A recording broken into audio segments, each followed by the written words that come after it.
कांग्रेस नेता प्रताप सिंह बाजवा ने मोदी सरकार पर जमकर हमला बोला है। बाजवा ने कहा कि जब नरेंद्र मोदी ने कृषि कानून वापस लिए थे तो एमएसपी की कानूनी गारंटी देने के साथ ही कई और वादे किए थे, लेकिन जब हमारे किसान भाई इस बारे में बात करने दिल्ली आना चाहते थे तो उनके रास्ते में कीलें लगवा दी गई। राहुल गांधी यही बातें तो कह रहे हैं कि जहां भी लोगों के अधिकारों को छीना जाएगा कांग्रेस उनके लिए आवाज उठाएगी। राहुल गांधी ने अमेरिका में जो भी कहा उसमें सच्चाई थी। हमारे देश के किसान किसी एक धर्म के नहीं हैं। जब किसान आंदोलन हुआ तब उसमें पंजाब, हरियाणा, दिल्ली, राजस्थान, उत्तर प्रदेश सहित कई राज्यों के किसान शामिल थे, लेकिन हमारे देश के प्रधानमंत्री ने इतना भी नहीं किया कि 10 मिनट का समय निकालकर किसानों की बात सुन लें।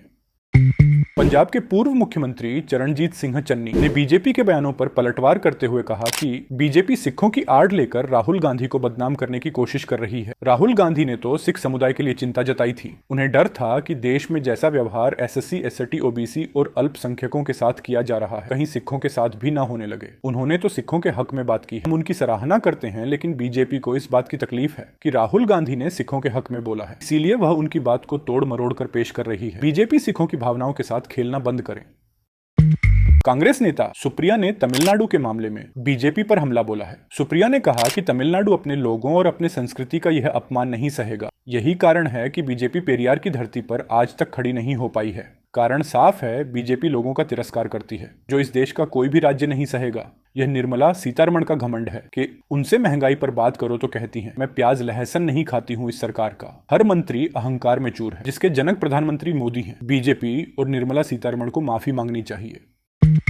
बिहार के पूर्णिया से निर्दलीय सांसद पप्पू यादव ने शुक्रवार को वक्फ बोर्ड संशोधन बिल के खिलाफ यात्रा निकालने की घोषणा की है। उन्होंने कहा कि वह वक्फ बोर्ड बिल के खिलाफ है और इसको लेकर वह बिहार में वक्फ संवैधानिक अधिकार यात्रा निकालेंगे। इस यात्रा की शुरुआत 29 सितंबर को अररिया से होगी। वहीं कांग्रेस नेता पप्पू यादव ने कहा कि वक्फ संवैधानिक अधिकार यात्रा 29 सितंबर से निकालेंगे। इसके अगले दिन 30 सितंबर को यह यात्रा किशनगंज पहुंचेगी। साथ ही 31 सितंबर को यह यात्रा कटिहार, कोसी और सीमांचल होते हुए पटना के गांधी मैदान पहुंचेगी। इसको लेकर पप्पू यादव का कहना है कि हर धर्म को अपनी धर्मार्थ संपत्तियों का संचालन एक संवैधानिक अधिकार है।